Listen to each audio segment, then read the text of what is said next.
Hey guys, my guest tonight, Douglas Van Dorn, is going to be talking about giants. See you in about 5 minutes.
Grab your popcorn and snacks. Find a comfy spot, take a seat or lie down, and let me transport you to a place of fantasy, ghost stories, ancient legends, odd creatures, alien encounters, and other magical topics.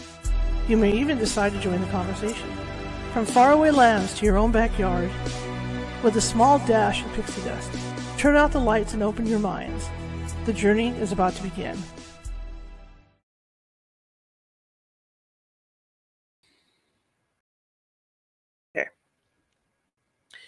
Hey guys, how's it going? Welcome. Happy Thursday, 2 days after Halloween. The beginning of the holiday season starts now. Well, not really, but I mean, for a lot of people it does. For me, it does. I always tell everybody that I decorate like Disney. So my Halloween, it took 8 hours to put it up, 15 minutes to take it down with my friend, and as soon as I get everything put away, boom, we're shifting into putting lights out for Christmas so I can light up on Thanksgiving Day. So, the fun begins. But anyway, my name is Charlotte. I'm going to be your host for the next hour. I'm also the owner of the California Haunts Paranormal Investigation Team based out of Sacramento.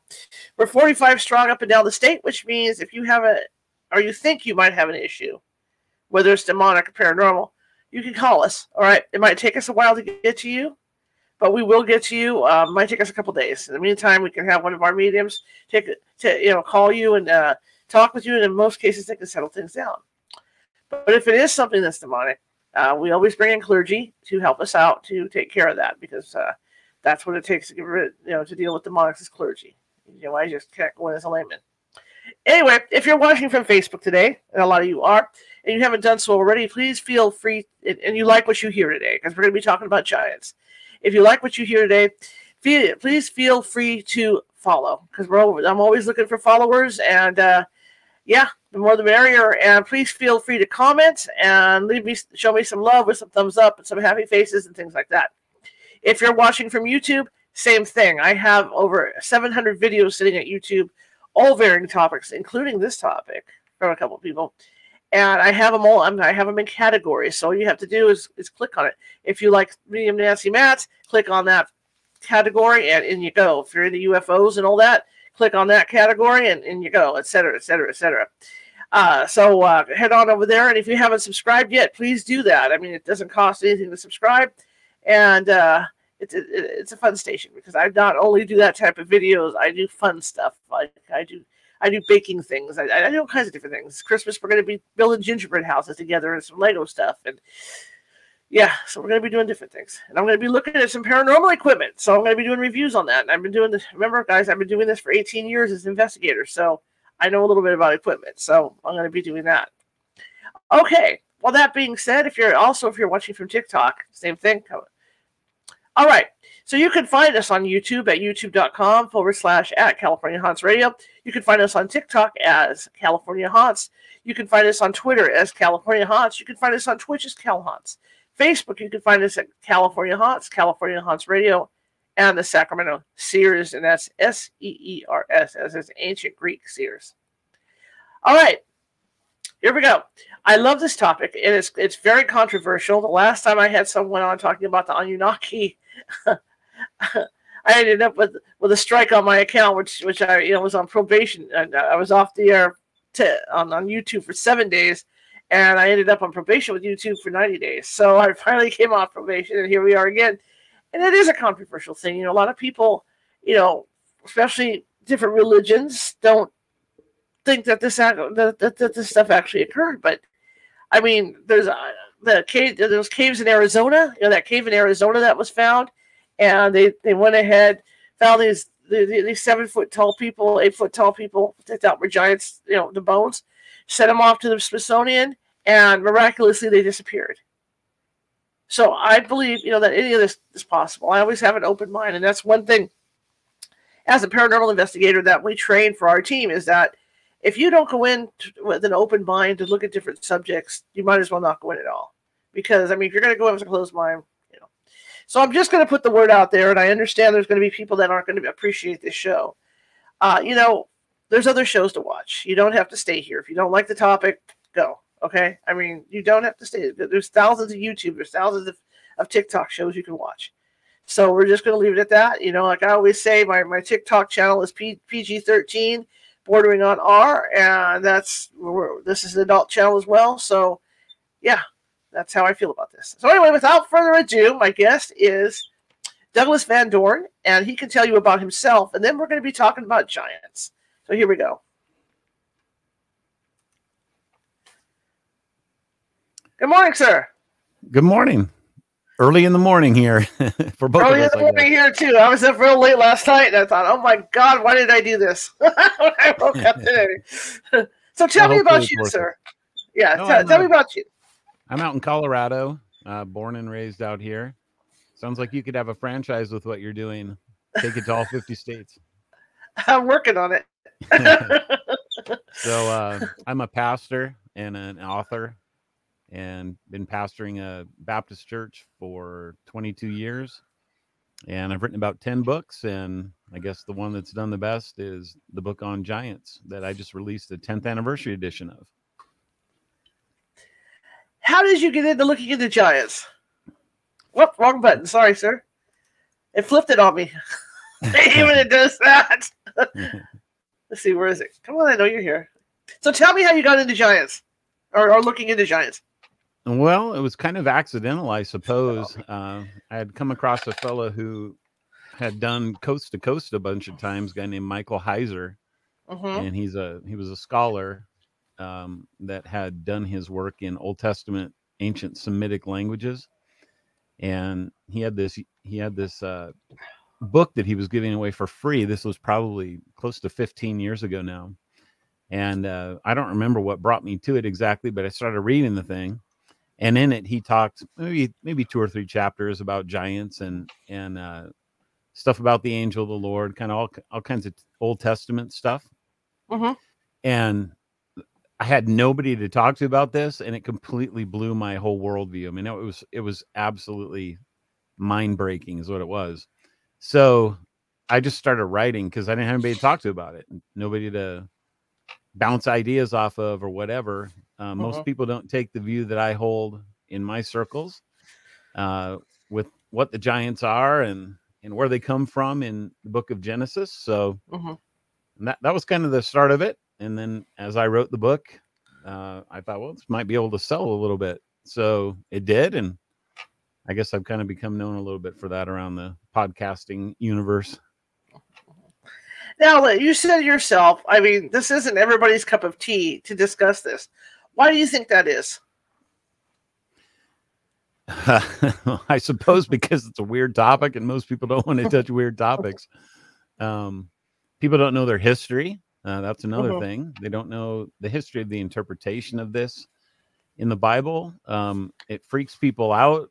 I think a lot of people don't believe that the supernatural is even real. So that's a big thing. There's all kinds of things.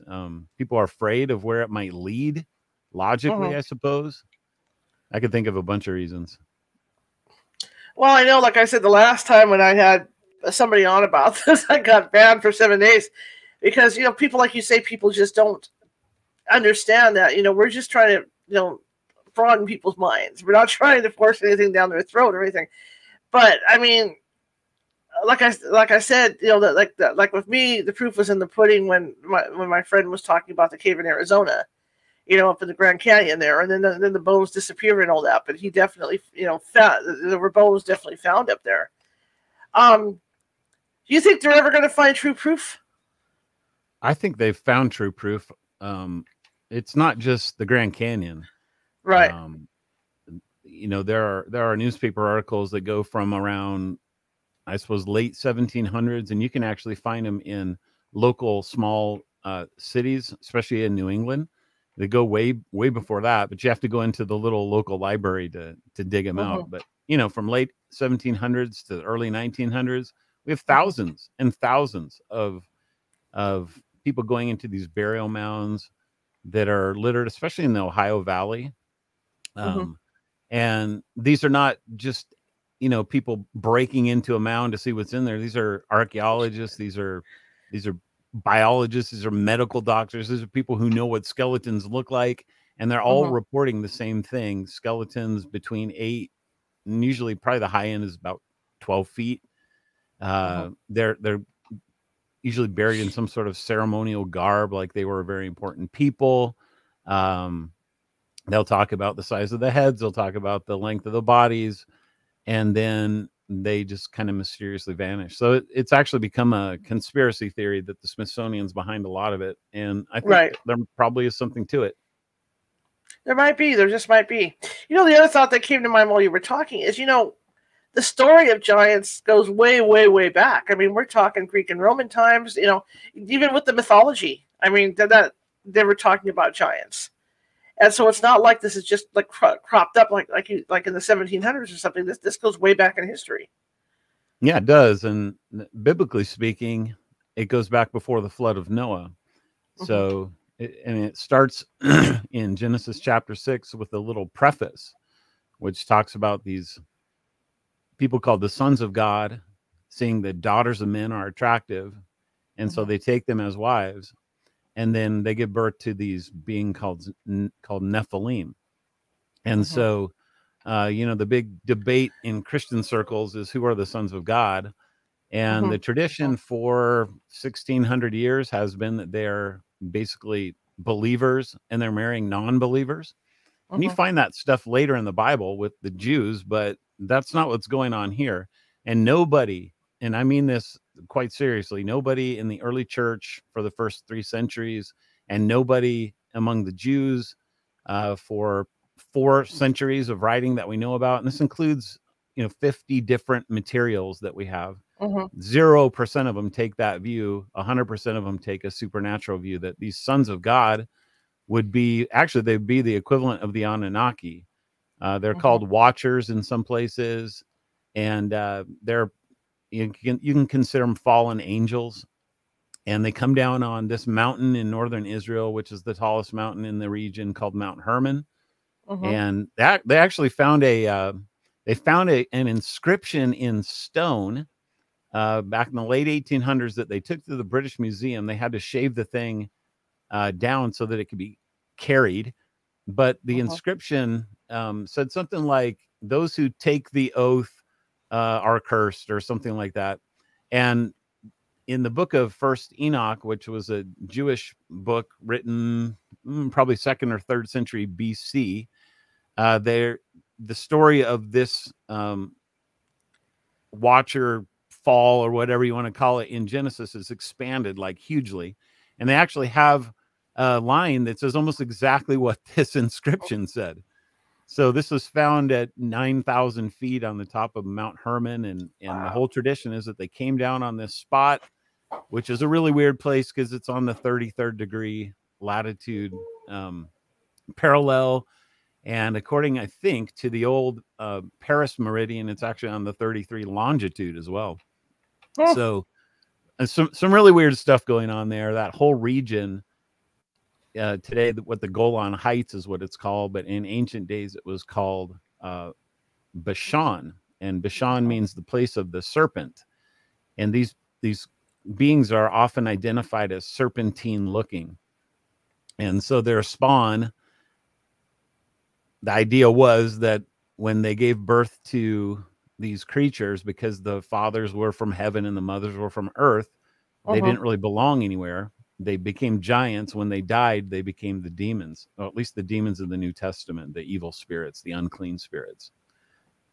So there's a lot going on, but like you said, to talk about the history of it, this goes all the way to pre-flood, and it's not just the Jews that talked about that. The Babylonians talked about it.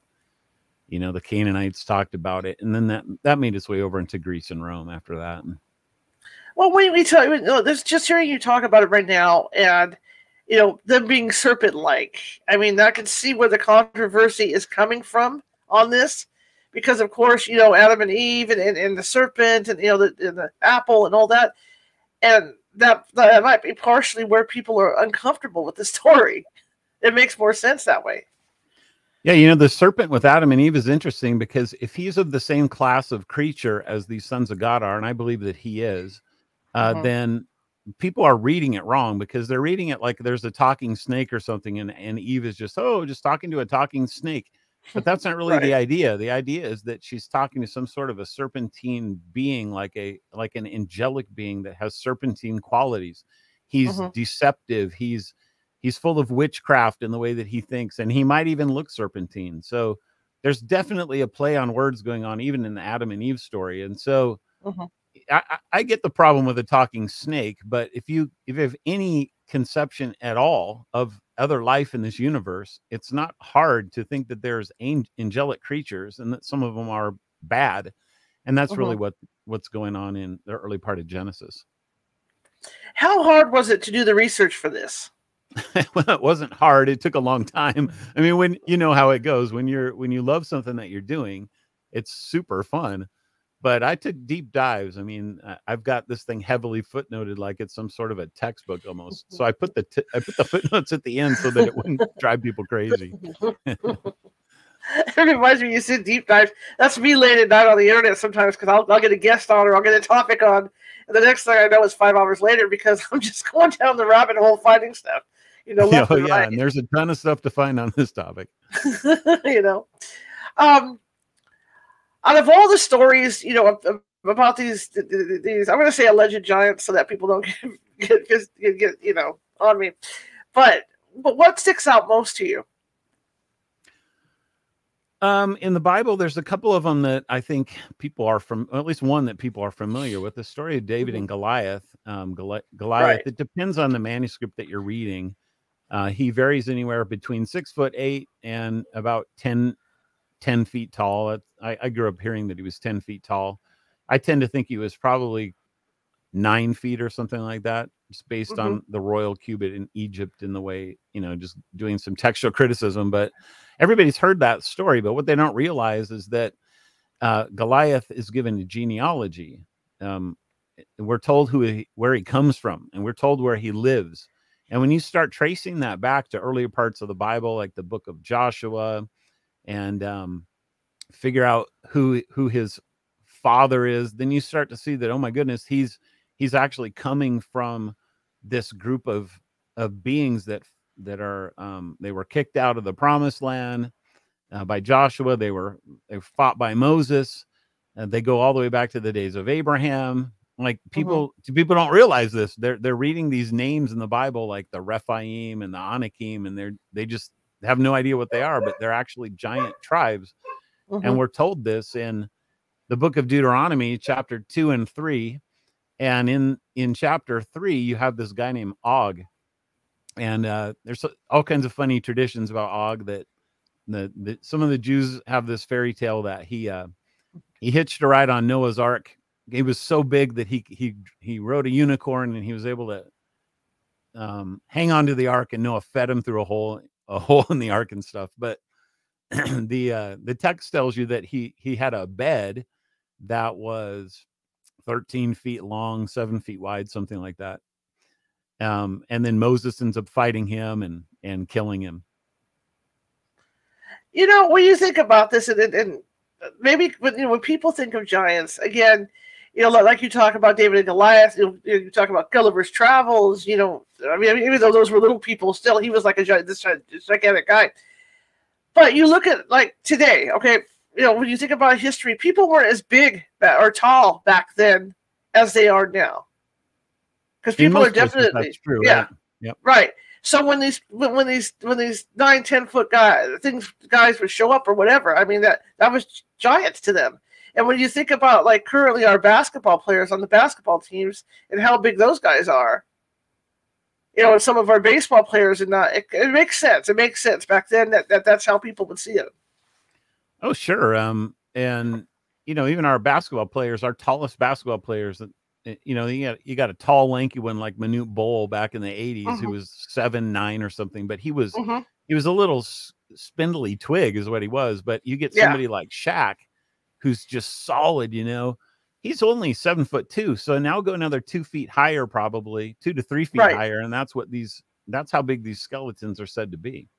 Right. That's huge. So can't even imagine what that would be like.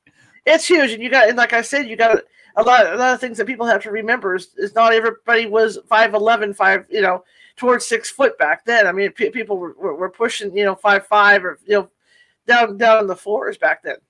And send to look up at these people. I think you might enjoy this story. There's a story from an Indian woman. She's the first Indian to write a biography. Her name was Sarah Winnemucca, and she wrote her biography in the late 1800s.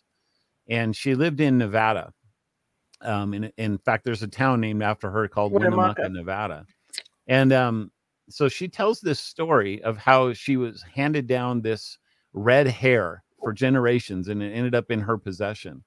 So she tells a story of where it came from. and she said that her people used to eat these, used to fight these entities that were considered giants that would take their people, especially their children, and they would eat them.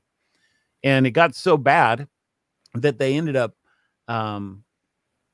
trapping them in this cave up near Lovelock, Nevada. And then they set it on fire, and these giants all perished. And I don't remember if she gives size for them or not, but she definitely talks about them as giants. So anyway, you go fast forward 40 years or something like this, early, I think it's in the 1920s. And there's a couple of prospectors that are around, and they see this cave, and they go into the cave, and they see all this bat guano, and it's like tens of feet thick. So they decide they're going to excavate it because it would make great fertilizer for the area that they were homesteading. So they go in there, they start digging down, and as far as I know, they've never heard this story that Sarah Winnemucca tells. They start finding giant bones all over the place in this cave. And in fact, up until I think so, when I wrote my first edition of Giants in 2013, these were still they still had these giant bones on display in the museum in Lovelock or Winnemucca, one of the two, and you could go in there and look at them. But since then, they've been taken away, and you can't go see them anymore. This is the story. But we have pictures of them, and I think I put a screenshot of them in my book. And so, you know, like I said, there's proof. And I just think that this story is crazy because she's telling this story, you know, 40 years before the cave is even found. And here they start finding these giant bones in the middle of it. Do you think that they're pulling, you know, like you say, this stuff's disappearing, you know, just like what happened with that cave in Arizona? Do you think they're pulling it because they're afraid it's going to upset the apple cart with history too much? Or no, 100%. Yeah, absolutely. Yeah, that's the biggest problem. You can't have a group of people that are migrating all across, you know, basically. So we actually know probably where the migratory route was. They seem to have come from somewhere near the Caspian Sea, and they came down into the area, the promised land where Israel is. They got kicked out of there. They move up into the modern day Turkey. They get kicked out of there because everywhere these things go, they're evil. So when you're reading, in the book of the law in Leviticus, for example, what the people of the land are doing, it tells you what kind of stuff they were doing. It's not good stuff. So everywhere they went, they were kicked out because they were trying to kill the people that were there, eat them, whatever the case is. The practices were just wicked. And so they get kicked out of there. They move up to France and Germany, where Julius Caesar actually fights them and writes about them. They're called the Berserkers in his chronicles, his histories. They seem to get kicked out of there. They move up to Britain. So you can see they're moving farther and farther northwest. Well, what are you going to do when you get to Ireland? There's nowhere else you can go. So they seem to have crossed the ocean, and they came over to North America. They seem to settle in New England. And then as they travel farther west, then you're going to get small groups. Some of them are probably going to make it to the Grand Canyon. Some of them are going to get to Nevada. There's stories of them going all the way out to Catalina Island out in your neck of the woods. So I just find this so fascinating. And, you know, and I know I've read other people's stuff, you know, where they talked about these giants. And as you got into doing this, like you say, it took you down to one of those rabbit holes. What did you find, you know, when you're in your research that stood out the most? You know, I was really interested when I found out that the belief was that these things became the demons. So again, if they don't have a place like we do, because they're, you know, their fathers are from heaven, their mothers are from earth, they believe that when they died, they became spirits that haunted the air.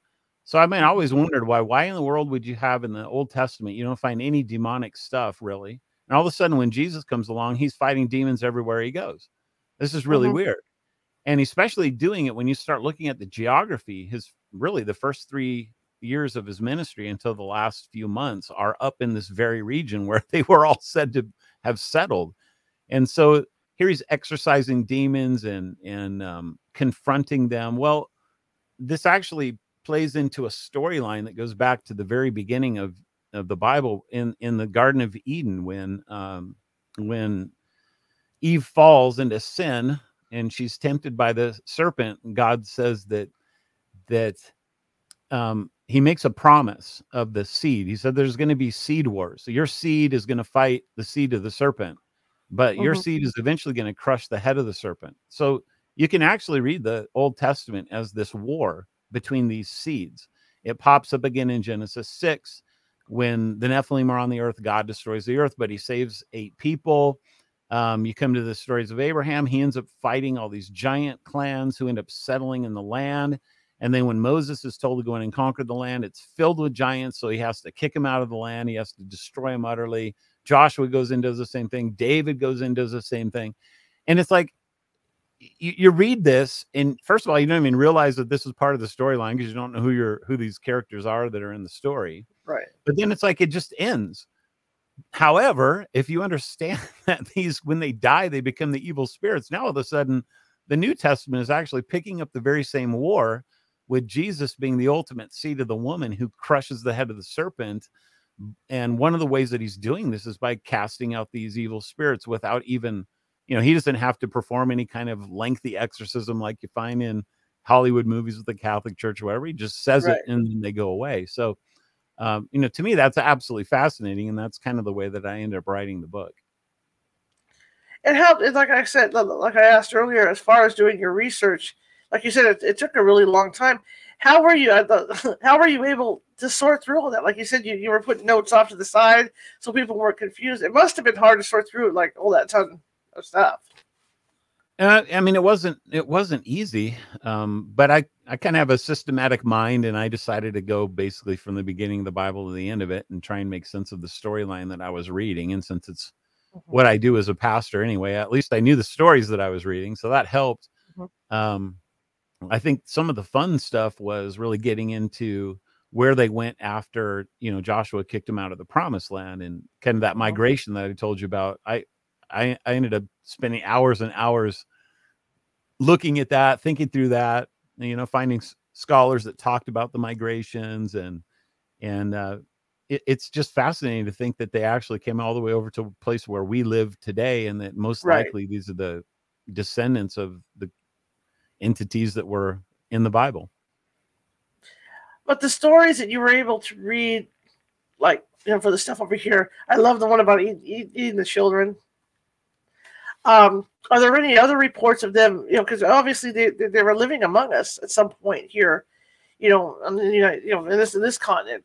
Are there any other reports of negativity, or were they able to live kind of side by side with everybody? So you have to kind of get into basically what the Indian peoples, the different tribes will tell you. And they all have stories of giants. Almost all these tribes have stories. You have to dig down and find people that are willing to tell you the stories. Most of our stories, as far as the settlers go, are just finding the bones. And then you try and make sense of what in the world were these people doing? Was there a whole culture that was here? And I believe that there was a whole culture that was here that they called the Adena culture, at least in the Midwest and in the East. I don't know if they would call them the same thing over here in the Western part of the country, but and the Indians tell the same thing. So like there's all these mounds that they would build, and you can go to. I mean, people don't know this, but the North America has actually the widest based pyramid in the world. It's called Cahokia, and it's a mound that they built and made out of dirt. And these people were called the mound builders, and so they would also build these kind of roundish looking hills, and then they would bury their people inside of them. There's all kinds of speculation why they would do that. They're playing with energy fields or whatever the case might be. But you start looking at these things and you find that they're everywhere. I mean, there was one, my wife is from northern Minnesota, and there was one that was 15 miles from our house that we went in. I found an old newspaper article about it. And we went over there and went into the mound and found that it had been dug out twice, I think in the 50s and the 30s.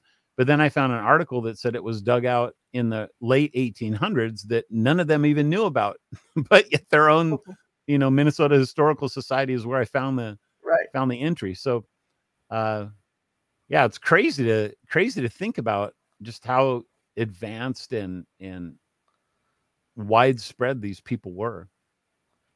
That was my next question. Was have you had a chance to visit any of these locations? Yeah, that's the only one that no, there's a second one that I went to. A lot of people might know about this serpent mound in Ohio. It's called the Ohio Serpent Mound. If anybody's watched the recent Graham Hancock series on Netflix, he goes there, and they won't let him go there because he's Graham Hancock, and they don't like his alternative history. So they say, you're not allowed on our property. So I think they sent a drone footage up, and they were able to get pictures of it, but he wasn't able to actually go back and film there. Well, this is at least the Indians that lived around there say that that it was not built by them. It was built by the people that came before them, and it fits with the whole mound building idea. And in fact, you end up finding that there's all kinds of serpent mounds that are around North America, and that actually go all the way back to, I think, a root serpent mound back just at the foot of Mount Hermon in Israel. And I'm currently writing a book on that with an archaeologist friend of mine. This is all so intriguing. Were you prepared for the, I'm not going to say backlash, from writing this book, but for the reaction for writing? No, I did not. So when I first came across it, I was just like, this is really interesting. I didn't have a negative reaction to it at all. I just thought, man, this actually makes so much sense of something that I didn't really have an answer for. People always would ask me as a pastor, hey, what do you think about Genesis 6? And I said, well, I don't really know. And I would just say, well, some people think this, some people think this. And then when I actually read what everybody believed about it, I'm like, this makes absolute total sense. And not only does it do that, but it starts connecting all these other dots in storyline holes that, to me, I probably didn't even realize didn't make sense. And all of a sudden you get this, it's just a really neat thing. But then I find out that people like you've experienced, people get mad about this kind of stuff, which I don't understand that reaction. Why would you get mad about it? Okay, somebody has a different opinion than you do. That's fine. I mean, I'm not going to make anybody believe that the giants are real, or that Genesis 6 is about this, or, you can believe what you want to believe. I can tell you, though, what the history of it is. And when you understand what the history of it is, at least wrestle with that, at least grapple with it, at least understand that everywhere these beings went, that's what they were called. That's what they were known as. That's what all the oral traditions say. Why are you getting so mad about this? So, yeah, it was kind of surprising. And I've had other people that have had, same reactions when they take the view and then they start talking to other people. They're like, man, I don't understand it. They're getting so mad about this. I don't understand it. So, yeah, it's a strange thing. Now, the Bible and Satan being cast out, well, Lucifer being cast out of heaven and all that, it sounds like there's similar, like, parallels with these giants, where at some point they had to leave, correct? Or am I wrong? Well, there's parallels in that, like I said, that I don't believe that Satan, that particular figure himself, was involved in what took place. Okay. He had brothers, if you want to think of them like that, and they got kicked out because of what they did.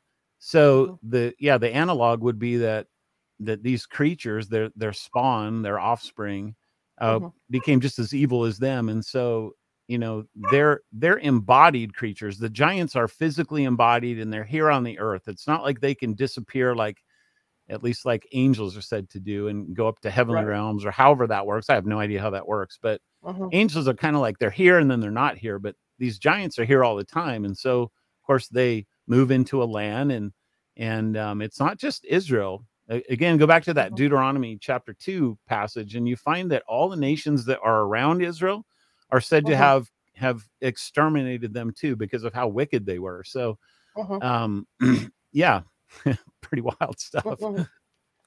That is wild.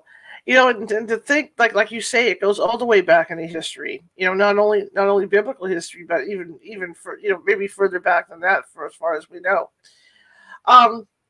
What do you say to people? What is your message to people about this? I mean, like you just said, people get upset over this. It's controversial for people, but do you think people should have more of an open mind, or what? What do you think? Yeah, I mean, I wish that they would. Mm-hmm. Here's kind of a take that will, in a roundabout way, answer that question. Think about something like Greek mythology. And I was reminded of it because you just brought up again that, this is found in other cultures as well. So in Greek mythology, which a lot of us had to take in school, you hear these stories of Zeus and then of his children like Hercules or Perseus or Right. whatever. And you just have it in your mind that this is all just a bunch of bunk. It's just like these stories that they made up for no reason. Well, what happens if actually those stories are rooted in some sort of historical truth? Because the fact of the matter is that the whole Zeus Olympian thing is exactly parallel to what you Right. find in the biblical text with the Watchers. And then you find that Zeus has these children that become these heroes. They're super strong. They're not necessarily tall, but everything else about it is the same thing as what you find with the Nephilim and these giants. So it's like, and they're not the only ones. I mean, the Romans told the same story. Again, the Babylonians told it, the Assyrians told it, the Egyptians told it. You find the stories with the Indians over here. You find it in South America. You find it in China. Like, why? How? First of all, how in the world could they all make up the same story when they're not even connected to each other culturally? In some cases, how's that even possible? Why wouldn't they come up with completely different crazy stories? If there's got to be some sort of kernel of truth in them. So it's actually changed the way that I think of the word myth. I used to think of it as just fiction or just storytelling, but I don't think of it that anymore. I think of it really mythology is a way of telling an origin story in a way, giving it a vehicle that can travel through time, that becomes timeless, that won't disintegrate, so that people can actually hear the origin story thousands and thousands of years later. And I think that those origin stories, there's embellishments and all those kinds of things, but they're rooted in historical truth. And as a Christian who takes the Bible seriously, that's how I can justify that. But there's other ways of kind of getting at it as well. Like I said, if everybody has the same stories, you really have to grapple with that. How can that possibly be the case if it's all just lies and they're all just making it by themselves? To me, that doesn't make sense. Well, also, people are more than willing to believe that the birth of Jesus, for instance, the Native Americans knew about it. And people are more embracing of that than they are looking at this. That's a great example. I've heard at least one story like that, which is really a wild story. But they didn't have any contact with people in the Middle East, so how could that even be possible? But yeah, like you said, you're willing to believe that, but you're not willing to believe the exact same thing with just different people involved. So as these giants lived amongst the people, let's go back to biblical days or beyond. Once they left and they were living amongst the people, were there sacrifices being done to appease them, or were they just trying to do their own thing and live in these caves and these outlying areas away from the people? That's a great question. So if you look at some of the root meanings of the names of especially the tribes in the Old Testament. So for example, there's a group called the Horites, and the Horites are found in several chapters, and you look at what that word means, and it essentially means they're cave dwellers. So those seem to be creatures that are like, we're going to hide out here. Maybe they don't want as much interaction as some of these other ones. There's another group called the Zamzumim, which basically means the buzzing ones. And so, these are probably much more violent tribes that, who knows what all they did.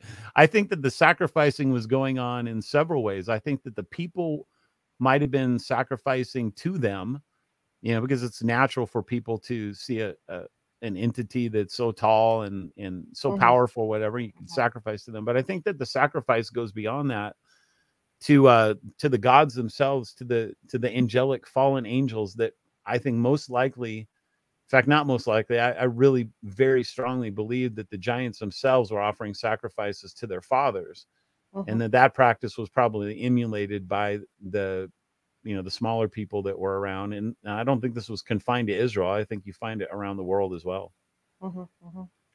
Now, another question I had too is: do you think that they have all died off? I mean, they're not around anymore at all. Because to me, if they spread out as far as they did, there's still got to be some semblance of them somewhere. Yeah, so this kind of gets to the cave thing a little bit. Mhm. You can go pretty deep into trying to answer this question too. You can tell I love to like go off the deep end on these things. So, you know, I think the best reports that I've heard are that I'm trying to remember the name of the islands, the Solomon Islands. So there's all kinds of strange stories that persist to this very day about giants that are living on the Solomon Islands out in the Pacific Ocean that the people stay as far away from as they can. Now these islands, or these particular giants, are living in caves, and so they're not coming out, they're not living just out in the open. And Mhm. so I think that there's probably a lot less of them. There's obviously a lot less of them than there used to be, Right. unless they're Right. all living in some sort of massive cave systems under the earth that we don't know about, which you hear stories about that. Right. I can't confirm any of them, but I've heard stories that they're under Mount Hermon. I've heard stories that they're under us right now. I mean, how seriously can you take any of them? I don't know. Sometimes you hear the same story being told by supposed eyewitnesses over and over and over again. So Mhm. to me, there's some credibility to it. So when people ask me if I think they're still here today, I think my answer is yeah, I think they probably are, but they're just not. It's just not out in the open as it clearly once was. And then you think about that too. Where there's so many areas where they can hide. I mean, like even Oh Northern yeah, California, Oregon, in Washington with all the woods and everything. I mean, there's just so many opportunities to go into hiding. yeah. There's a big question about Bigfoot. I didn't want to bring it Whatever you up. want I to didn't do, want to bring it whatever up, you but I want was to do going with the to. big guy. Okay. Is he actually related to these creatures or is he not? And there's a big debate in that community of whether he is. I haven't made up my mind because Bigfoot stories are there's some weird stories. I mean, they have like very natural things to him. He walks around, Right. they find poop or whatever. He seems to be physical. I mean, he's moving Right. bushes and stuff, but then you find stories where he just disappears right in front of people. Right. So you don't get any hint that the giants, at least when they were embodied before Mhm. they died, ever disappeared like that in any of the stories. Right. So Bigfoot's he's a weird character, but I think it's possible that he could be related to them. I don't know, but like I Mhm. bring that up just Mhm. because you guys have the woods, we have our woods. There was a recent Bigfoot sighting in Southwest Colorado. Big bunch of Yeah. bunch of to do about that over at the narrow gauge railroad, and I Right. don't know if you saw the footage of that or not. Yeah. On the train. Yeah. Yeah. Yeah. Yeah. Yeah. See, that's why I was trying to dance around the whole Bigfoot thing. No, no need to dance around him. um, you know, with these, do you think that there may be a chance later on that as we mature as a society that maybe somebody's bound to run into one of these things at some point? Bigfoot or the giants? The giants.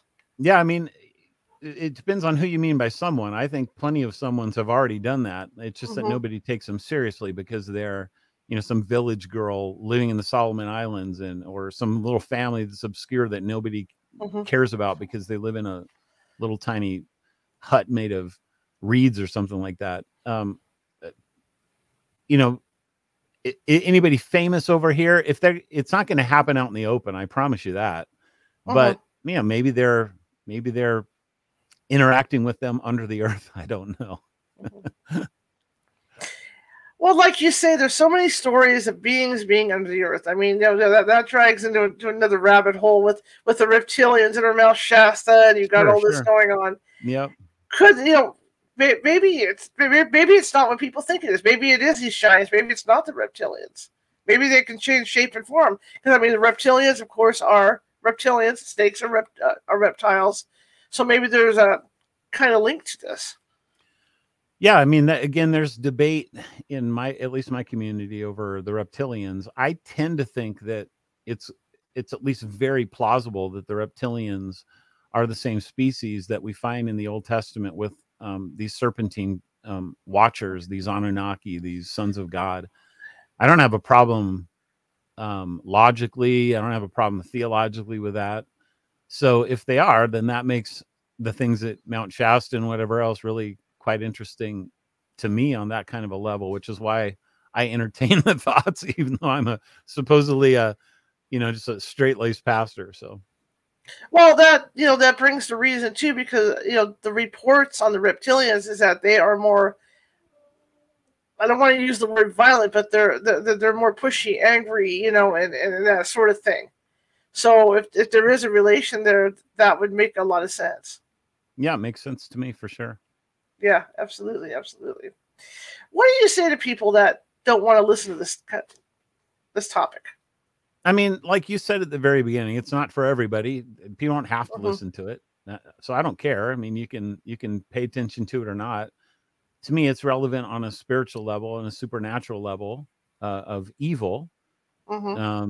You think you opened up your show talking about exorcisms in houses and how you guys go about taking care of that. Well, we live in a culture, at least the younger generation, that is much more open to this than I think some of the older generations, the Gen Xers and the baby boomers or whatever. We're not as open to it as the younger kids. And I just think that there's a real evil that's around our culture that people know and they feel it and they sense it. And a lot of people don't have a place to be able to talk about it. And so they just bottle it up. They keep it to themselves. Their house might have something going on it and they're not anybody to tell, and they're not going to tell anybody. This happens all the time. I'm sure you know that.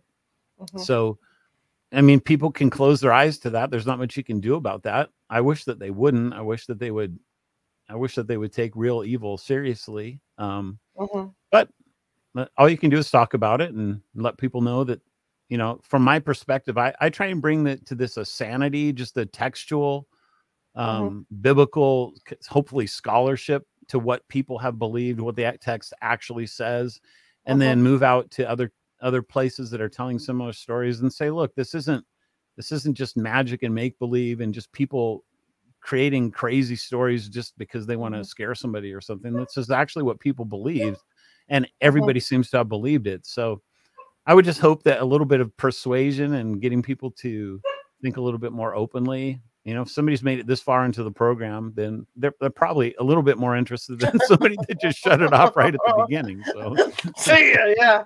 But what? I'm not one of these people that believes everything. It's not my, as a journalist, I have to stay, on that center line. But if it's written in the Bible, if it's written in, like you say, back in the Greek text, and all this is going on, there has to be something to it. And I don't get why people will close their minds to it.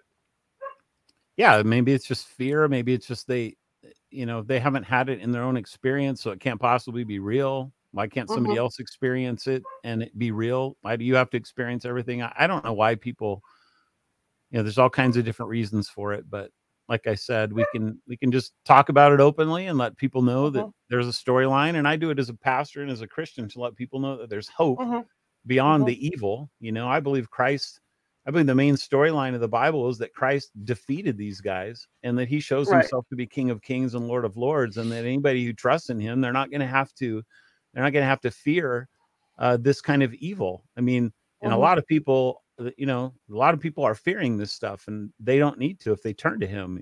I mean, that's the whole point of what the gospel is. So that's why ultimately why I like this topic so much. Now, my other question is, since you've written this book, have you had confrontations with people that maybe you met on the street, or they know who you are, and had those types of confrontations and conversations with them? Where they come at you negatively? No, it's more from people that I know that are in my own circles. So not really strangers, but yeah, people that just, they have a tradition of what this text has always meant. And so it can't possibly be wrong. It can't be questioned. And so, I just try to just walk on and say, have a nice day when it comes to that. So. Well, that's what I mean. Like you say, they have their interpretation of the text, yet it's right there in front of them. And in some of those passages where they actually talk about these giants, and that's what I don't get. It's just like people will read and tune it out. My mother was like that. My mother, You know, when I realized there was stuff going on here at the house growing up, my mother would say, "Oh no, your imagination." Yeah. We just tune it out. And maybe that's what the whole issue is that when somebody's reading along and they hit something that doesn't jive with their beliefs, right away there's a switch that goes off. Yeah, I mean, I guess I think two different things at that. I think that's certainly one reaction. It couldn't possibly be that way. I have my own way of thinking about the world, and this does not fit that. And so I'm just not even going to entertain it, because why should I? But I wonder, like, if you're in a house, for example, where this kind of stuff is going on, and somebody brings up the topic, and what if that person has seen it and they're so terrified by it that they're just paralyzed? They can't bring themselves to deal with it. I think that's probably a real possibility too. Absolutely, absolutely. I know you're a pastor, but usually, we'll get to that. I got one more question anyway before we get to that. What is your message? Like, for people that might come across your book, or might kind of start to do the dive into looking into this, what's a way that they can start looking into this to do the research? Is there an easy way, or is it all just one big rabbit hole? Well, I mean, I wrote mine as kind of a gateway to people that are Christians and people want to take the Bible seriously. There's other people that are dealing with the topic too. I would just say, try and find a source that is trying to deal with the subject in a serious manner and not in a sensational manner. There's Christians that are dealing with it sensationally, and I try and stay away from those guys too. In fact, I start off the book that way, basically saying there's some books that are already written on this, but I want to take this more seriously than what they do, because it's a serious subject. It deserves real thought. It deserves real digging into. It deserves real answers. That's what I think. Now for the last question for you. You're a pastor, so this is totally up to you if you go here. You're on the Las Vegas Strip, and you have a little bookshop, and there's other people that have other bookshops next to you that have similar books. How do you get people to read yours? On the Las Vegas Strip. That's why I was laughing about it, because you're a pastor. And that's an interesting question. Boy, I don't know. Well, I'm curious as to what makes you ask a question like that. I always ask that because it's just something that if you want to, it's kind of like, because they're always barkering things on the Strip. Yeah, it's always this show, that show, this product, that product. That's why I ask it, to see how you as the writer of this book would sell the book to, or try to get somebody to buy the book. Yeah, I mean, that's fascinating. Because what I just said a minute ago is that it's not really sensational. It doesn't really lend itself to me trying to be sensational on the Strip and have some sort of a van with the book cover or whatever on it. I mean, I could. I think the book cover is kind of cool, but some gal dressed up with one of those heads on that to go about 8 feet above her head, right? Right. I mean, I don't want to. One thing I do not like is bait and switch sort of stuff. So I would never want anybody to think that this is some sort of a titillation book that, it's just going to be one thing, and then it turns out to be, something completely different. My book is what it is, and so hopefully, just word of mouth on the Strip, and getting people to say, "Hey, man, you should really go into that bookstore and check out that book." There you go. What's next for you, sir? Well, like I said, I'm writing a book on this serpent mound, which it's kind of my prelude book to the giants, because it's really dealing with the fathers, the watchers, the Anunnaki, the sons of God, in a strange way, through archaeology, through this mound that I basically discovered over by what's called the Gilgal Rephaim. This is a stone, ancient megalith stone circle that's right up by the Sea of Galilee, and this thing is only 1/10 of a mile away from it. You could hit a golf ball from one place to the other. So I'm writing that and enjoying that, and then I continue to be a pastor at a local church and to do the work that I think God's called me to do. So that's what I'm up to. I'm busy all the time doing podcasts and So it's fun to be on a show like this. Very different kind of show than I usually get to do. Fantastic. How can people find you? My website is douglasvandorn.com. And I've recently remade it. So I ended up actually losing the whole website. It was taken down, not for any bad reason, but it just was a series of things that forced me to remake it. And then all my books are linked on there. You can go there, but they're also on Amazon. People can find this book on Amazon. There's a couple other books that I think that your audiences might enjoy. I have one on conspiracy theories, and so yeah, that's where my stuff's at. Fantastic. I'll have to get you back on. This was fun. Yeah, absolutely. Fun to be on. To get you back on, maybe to talk about the conspiracies, or when the next book comes out, or whatever, just to get together and chat again. It's pretty cool. Absolutely. Thank you very much. Thanks for having me on. I appreciate it. All right. Well, you have a great rest of your day, sir. Hey, you too. Bye-bye. All right. Yeah, like I said, it's going to be a controversial show, but learn so much. Tomorrow night, we're shifting gears again. Nancy Batts is out ill this week. So medium Karen Clark is going to be with us tomorrow night, and she's going to be talking about dream interpretation. So it should be a pretty good show. 6:30 p.m. Pacific. We'll be here, and hopefully you guys like that show. I want to thank Douglas again for coming on. I really appreciate that, and I was excited to have him on to talk about this stuff. So anyway, I'm going to let you guys go. I will give you his contact information again, and where you can get the book, and we're going to call it a night, and I will see you guys tomorrow at 6:30 p.m. Pacific. So here we go. That website is Douglas Van Dorn, all one line, .com. They're all lowercase.